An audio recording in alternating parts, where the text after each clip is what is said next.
நம்ம லைஃப்பில் இந்த 2 விஷயத்த பண்ணிங்கன்னா கண்டிப்பாக நம்ம லைஃப் நல்லாயிருக்கும். சிம்பிளாக சொல்லணுன்னா ஸ்டாப் எக்ஸ்பெக்ட், ஸ்டார்ட் அக்செப்ட். புரியுதுங்களா? புரியும் தான் நினைக்கிறேன். இதை மட்டும் நீங்கள் புரிஞ்சுக்கிட்டிங்கன்னா அவ்வளோதாங்க, சிம்பிள். லைஃப் ரொம்ப எல்லாருக்குமே யாருமே இல்லை நமக்காக அப்படின்னு நினச்சி லைஃப்பை ஃபீல் பண்ண போகிறீங்களா?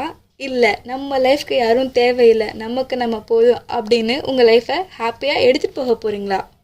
ஒருத்தவங்களை டிபெண்ட் பண்ணுறது தான் உங்கள் லைஃபாக என்னங்க? எப்பயுமே நம்ம ஒருத்தவங்களை டிபெண்ட் பண்ணும்போது அவங்களுக்கு ஏற்ற மாதிரி தான் நம்ம வாழணுமே தவிர நமக்கு பிடிச்ச மாதிரி நம்மளால் வாழ முடியாது. நல்லா திங்க் பண்ணுங்கள், இது புரியும். இந்த உலகம் ரொம்ப பெருசுங்க.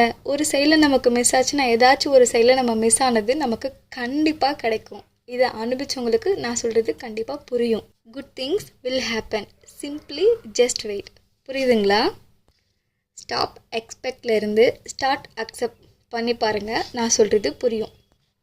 ஒரு சில விஷயத்த நம்ம ஸ்டாப் பண்ணால் நம்ம லைஃப் நல்லா இருக்குன்னா நம்ம ஏங்க அதை ஸ்டாப் பண்ணக்கூடாது? கண்டிப்பாக பண்ணலாமே. அந்த எக்ஸ்பெக்ட்டுங்கிற வேர்டு கூட எந்த 2 லெட்டரில் ஸ்டார்ட் ஆகுதுன்னு நீங்களே திங்க் பண்ணுங்கள், புரியும். அந்த 2 லெட்டர் நிறைய பேர் லைஃப்பில் எப்படியோ கஷ்டப்படுத்தி இன்றைக்கி இந்த இடத்துல நம்ம இருக்க மாதிரி இருக்கும். புரியுதுங்களா? Just keep in mind. தட்டி விடுங்க, பார்த்துக்கலாம். எக்ஸ்பெக்ட் டிலீட் பண்ணிவிட்டு அக்செப்டை உங்கள் லைஃப்பில் ஆட் பண்ணிக்கோங்க டியூட். நான் சொல்கிறது புரியும். நம்ம லைஃப்பில் நமக்கு நினச்சது கிடைக்கலனா கண்டிப்பாக அது ஏதோ ஒரு வழியாக நமக்கு திரும்ப கிடைக்கும். அதுக்காக ஜஸ்ட்டு சிம்ப்ளி நீங்கள் வெயிட் பண்ணால் போதும். எக்ஸ்பெக்டேஷன்ஸ் எக்ஸ், இதை மட்டும் உங்கள் மைண்டில் நல்லா ஞாபகம் வச்சுட்டு இந்த வேர்ட் கிட்டேருந்து உங்கள் லைஃப்லேருந்து உங்களை கொஞ்சம் விளக்கியே வைங்க. உங்கள் லைஃப் கண்டிப்பாக ரொம்ப நல்லாயிருக்கும். கொஞ்சம் ட்ரை பண்ணி பாருங்களேன், புரியும் நான் சொல்கிறது.